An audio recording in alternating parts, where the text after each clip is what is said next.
Hello and welcome back to the Exam Room Nutrition Podcast. I'm your host, Colleen Sloan. I'm a registered dietitian and pediatric PA. Our topic this week is going to resonate with a lot of listeners because we're going to learn how we can address parents' weight concern about their child without causing any harm or damaging the child's self-esteem. We're going to uncover the do's and don'ts of discussing weight with children. We're going to explore the impact of our words and our actions on their self-perception and their overall well-being. Finding the right words to address weight concerns can be extremely challenging. That's why I'm so thrilled to introduce my guest today, Leah Hackney. Leah is a pediatric registered dietitian in both the US and Canada, and she is also a specialist in pediatric nutrition. She works virtually with families all over the world to help them with infant feeding, picky eating, and raising kids to have a healthy relationship with food. I highly recommend you go over to her Instagram page. I follow her and learn so much from her at kids.nutritionist. So Leah, welcome to the show. Thank you so much for having me. Well, as a pediatric PA, I am very excited for our conversation today because this is a topic that I deal with on the daily. Even just yesterday, I was doing a well check for two brothers. I think they were ages 8 and 10. And the very first thing the mom had said is, what can I do about his weight? How do I help him lose weight? So the topic of childhood nutrition and weight is very difficult. And it can feel very overwhelming because it's a really broad topic and we can go down so many different avenues with that. So today I really want to focus on how do we navigate the child's size and weight with the family. So we're going to take that situation that I was in as our scenario for today and learn from Leah about how we can use our words appropriately. So let's imagine we've got a child who's in the 95th percentile and the parent asks us, what do I do to help him lose weight? So Leah, where do we start? Because this can feel extremely overwhelming and there are so many different things we can say, but where do we start when the patients ask us this? Great question. My response will be similar for parents who are navigating this in the toddler years and or kind of the preteen, elementary school years and or the teen years, but there are going to be some nuances between how you would handle that depending on the child's age and development. But for example, for a 10-year-old, at 10, we have a lot more data that we've collected on their growth trends. So the first thing as a practitioner that I really encourage everyone to look at is the overall growth trends. And if you can get a growth history on what their growth charts have been like, that can be incredibly impactful on what decisions need to be made moving forward. So for example, if this child is above the 95th percentile for weight, the one thing I like to look at is where is their height? So if they're at the 95th percentile also for their height, this may be kind of where their body and their weight is naturally trending. They may be a larger stature. So instead of just immediately looking at the weight, we also need to kind of adjust. I also like to look at where the parents and maybe grandparents fall genetically, if you can get this history at all, and just see what kind of growth patterns did maybe they experience when they were children. As in the pediatric population, it's really common to see what I call like a peak and a plateau in growth, where you have like some rapid times of growth and you might have some plateaus. We especially know this in the infant period, like that first year we know and we see it drastically. And then we see a slower growth into toddlerhood. And then we also see some peaks kind of entering around that 10-year mark, 10 to 13, we see some peaks and then we see some peaks again later, especially for boys. So taking a look at where they're at developmentally, as a clinician, really taking into consideration age, any peaks and plateaus in where their growth may be falling, and also anticipating in the future. He also, as a boy, we know they grow even past 18 years. So he may have 10 plus more years of growth. So in this way, it's really helpful to also kind of look at that bigger picture first. So after you've gathered that bigger picture, whether that's asking a few more questions just about some growth patterns and trends, I really like to just ask very open-ended questions. Now, I know this is difficult when you have 15 minutes with the patient and you have 30 people in the waiting room and you have a lot going on, but I like to just see if you can get a little bit more of a history, because I find as clinicians, it's really easy to want to just jump in and fix the problem and say, well, you need to actually cut out this, and then just eat more fruits and vegetables. But that doesn't address the child's preferences for food, especially at 10, they have some stronger preferences. That doesn't address the family's eating environment, cooking methods. That doesn't address food accessibility. So just because they're at your office, they paid the copay, maybe that was a lot of money for them. Maybe this is something that is really expensive, and food accessibility is really challenging. We know we have crazy inflation with food right now all across North America. So then also think about education. Some people may be able to afford certain foods or have access to certain foods, but in terms of cooking competency and education, maybe they're just not as confident as a family. Maybe there are 5 children and this is the middle child, or maybe this is the oldest. What if this child is the one who is doing the cooking? I see this a lot with families where maybe the older child is actually the one who is cooking because parents are working multiple jobs. So the more you can know about the history of the family and the eating environment, the better. And that's where I really just like to ask the question, can you tell me more about your family's eating environment? And the first thing I would ask is, to get a little bit more specificity, I would ask, can you tell me about what kind of fluids he, she, they are drinking throughout the day? And can you tell me about how many meals and or snacks they are getting? Once you've received that information, you can kind of then divert where you would like to focus. If you're finding that a child is consuming maybe something like a large amount of juice and or sodas or anything like that, then that's where maybe you can see if the family is also willing to make these changes. So if they're asking about, if they're asking about weight, if they're asking about what can I do to navigate this weight situation, I would then also see where they're willing to focus their changes. There are some changes some people are not willing to make regarding food and their eating environment and their nutrition. So just asking that open-ended question of like, where do you feel you can also focus on any changes, and or what do you feel like is a reasonable change for your family? Some of those questions seem very broad, but you might be able to get that one quick tip, that one change, that one lifestyle change that will be more impactful for them for the long run. I also like to, again, think about the long run with their nutrition. The changes will not be immediate. It is challenging. It is a behavior change as well as food accessibility, as well as, the whole family kind of getting on board with this being something that they want to navigate. I also want to emphasize this too with parents.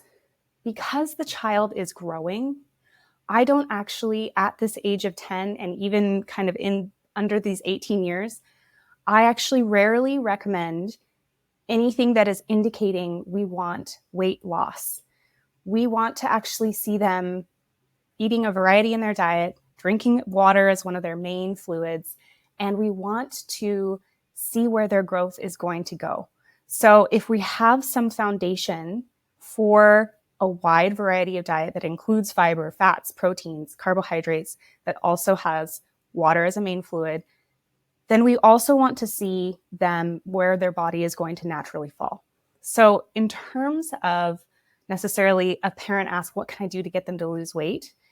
I actually would kind of backtrack with them to see if we can change their mindset, because weight loss a lot in the pediatric population is not always necessarily a good thing.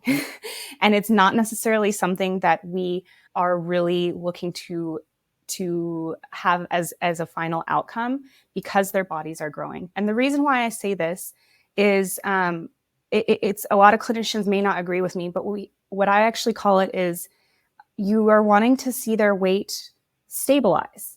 We're not wanting to see it increase. We're not wanting to see, a huge peak. We're wanting it to stabilize, and we're wanting to see where their body grows to catch up. We know with a lot of kids, especially before some growth spurts, they may grow out before they grow up. So in that sense, I would rather, as a pediatric dietitian, see their weight stabilize, and I would rather see the behavior changes to support longer term health and wellness versus a number falling up or down on a chart. So it is a little bit of a mindset shift, because sometimes when someone comes in and they ask us, what do I do to lose weight? We just want to say, hey, here's the answer. Here's the fix. Drink water, eat vegetables. How? That's where parents are probably thinking, how? So depending on what their response is, where they're navigating fluids. So I'll give fluid as one example. Let's say you find out at 10, they are drinking 4 glasses that are 8 to 10 plus ounces of milk a day. Or they are drinking 4 cans of soda a day. That would be something where you would ask, is this something that your family is willing to work on to make water a little bit more of a priority? And you can talk about the American Academy of Pediatric guidelines. You can say, the American Academy of Pediatrics really does recommend water as one of the main sources of fluid for kids. How do you feel about making some of the changes? What would be a reasonable change to maybe see if we can get to that goal where water is a primary source of fluid? And kind of see if they can even come up with some examples themselves. Because if we're tossing examples to them and they're very unrelatable or inaccessible to them, it kind of already automatically closes off that trust and that relationship with the provider.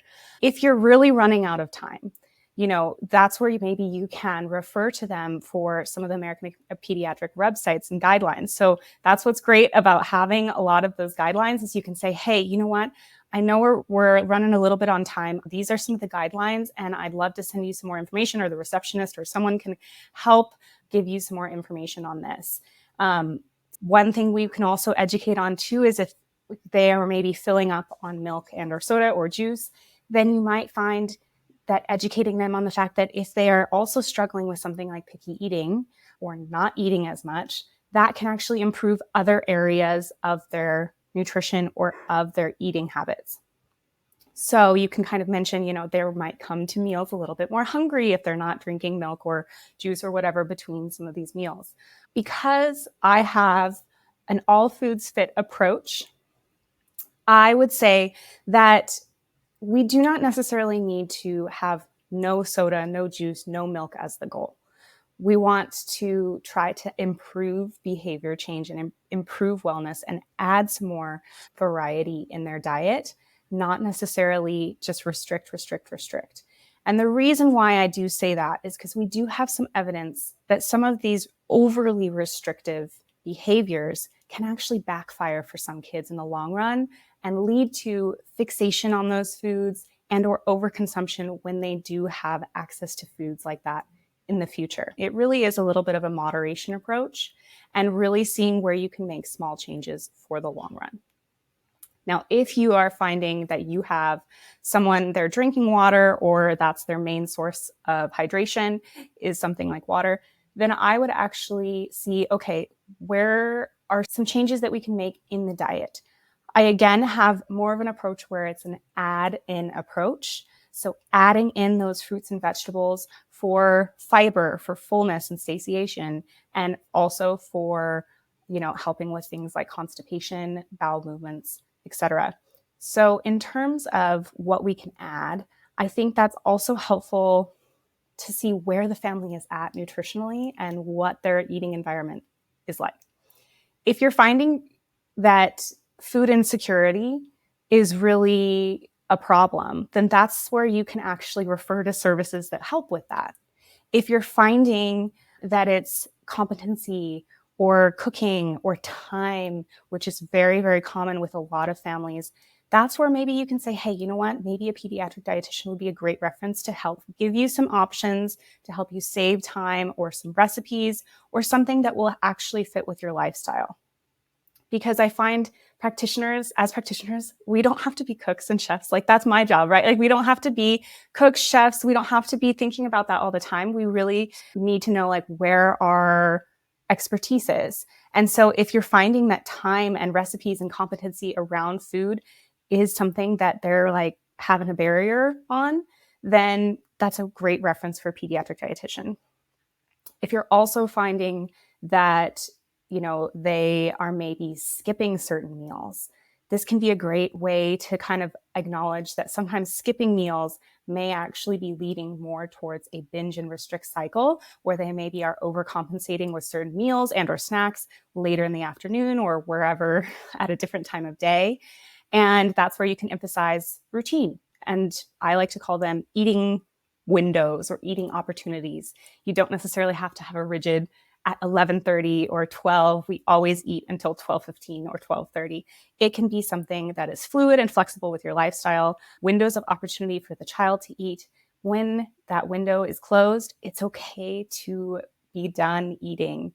And as a practitioner, I also encourage you, once you get a little bit of that eating history, ask a few deeper questions of, do you feel like this is a season in your life? Or do you feel like, how long has this been going on? That's always a question that you can't really go wrong with, because most people can kind of acknowledge, hey, I just had my first or my second or third or whatever baby. I now have a puppy. My child, my preschooler is going into preschool, all these other things going on. And all of that extra life stuff comes up. And that's okay to acknowledge, hey, nutrition right now may not be the biggest priority in this season. And right now, feeding your child and making sure you are getting 3 meals a day and trying to drink water is going to be something that is the priority. And then we can work on behavior change for adding foods to their diet, 6 months, a year down the road. So I think sometimes it's really easy to jump to that conclusion of like, they asked to lose weight. Here are the step-by-step, here's what the Academy of Pediatrics says to lose weight. But if we are not acknowledging the humanness and people's living experiences behind what is going on with their eating, then we're really missing the mark.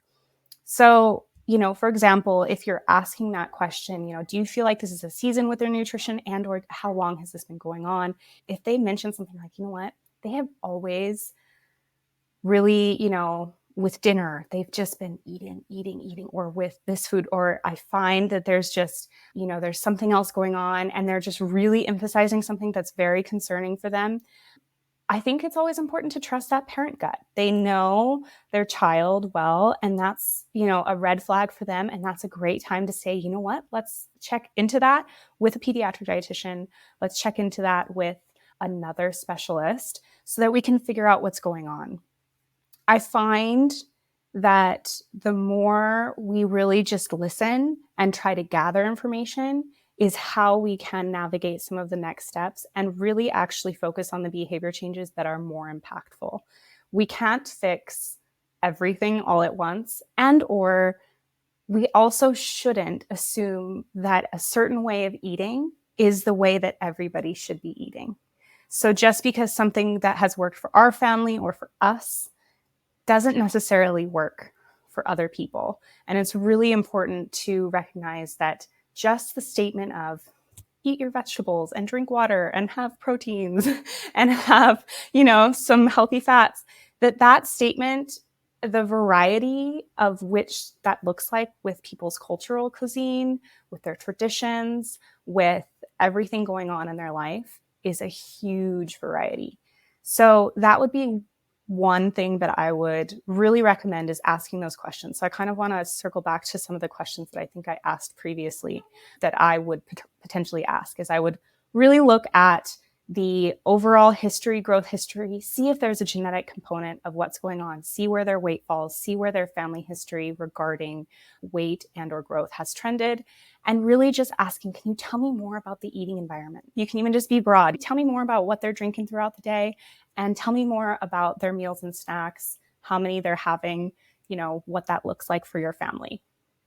And then once you're kind of going from there, I like to really address either fluids and or food.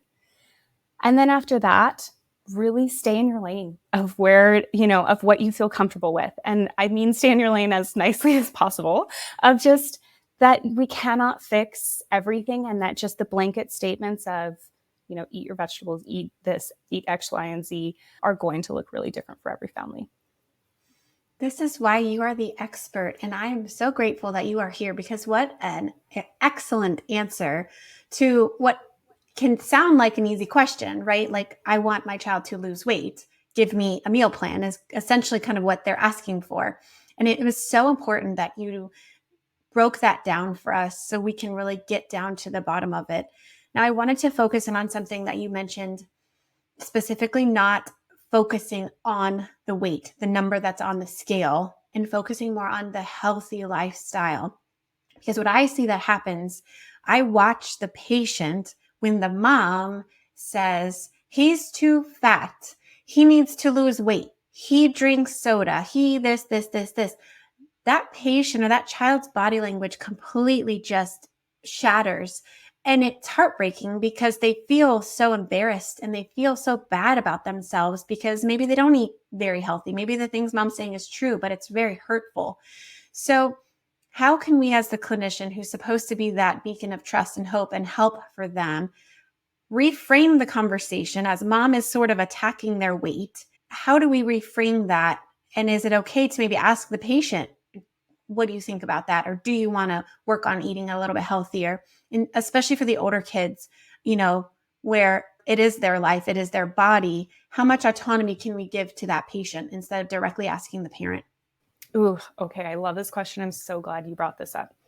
I'm going to break it up, my answer, and I'm going to address a few other age groups because I know you'll come across this even with younger kids. So when we have kids who are maybe in the elementary school age for sure, and I would even say the toddler years going into kind of the elementary school age, it's important to recognize that parents are the ones bringing the food into the house. And that's something, we can have loving boundaries around food as parents, but that's something to really educate the parents on. And I would actually work on educating the parents on something called the division of responsibility, where it's really up to the parent to provide a variety of foods when meals are occurring. And then it's actually up to the child to decide if they eat the foods that are offered and how much they eat of the foods offered. Before we're talking about weight, especially around a child who's older and maybe a little bit more aware of the conversation, I would really actually take that moment to pause. And it's okay to actually see if there's a time where there needs to be a separation of the child and the parent in that setting of like, hey, is it okay if I actually talk about this with your parents really fast? Or can I, I'd like to just discuss something X, Y, and Z with your parents really fast. And actually see if it's even possible to have the child, I don't know, sit outside the door or something where it's just a little bit less of this kind of we're talking about you situation, but also use your discretion on, is that going to feel isolating for the family? Like really just use your discretion. If you're finding that's not possible to talk about this without the child, then I would actually use fairly neutral language as much as possible.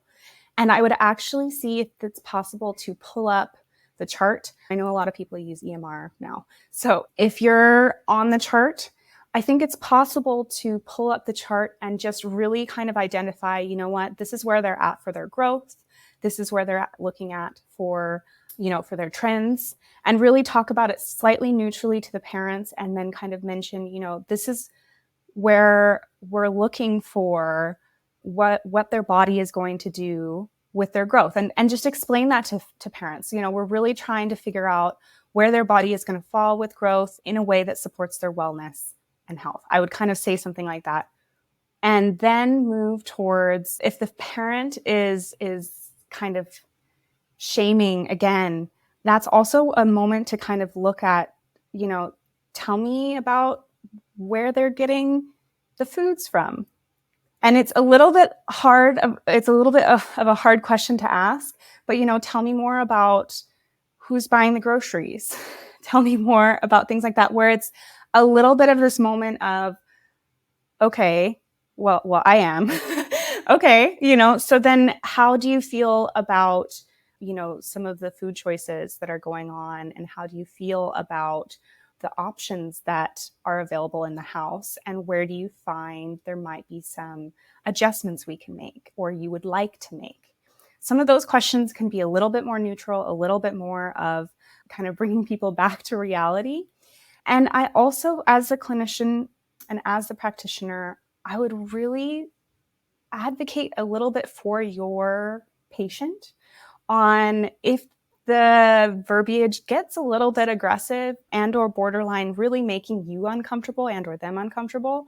That's where it is okay to say, you know what, actually, how about I'd love to talk with X, Y, and Z just a little bit more about, and you can even say something unrelated to nutrition and wellness. You can even just get an excuse to get them alone and then see if you can kind of really adjust the dynamic of where the conversation is flowing.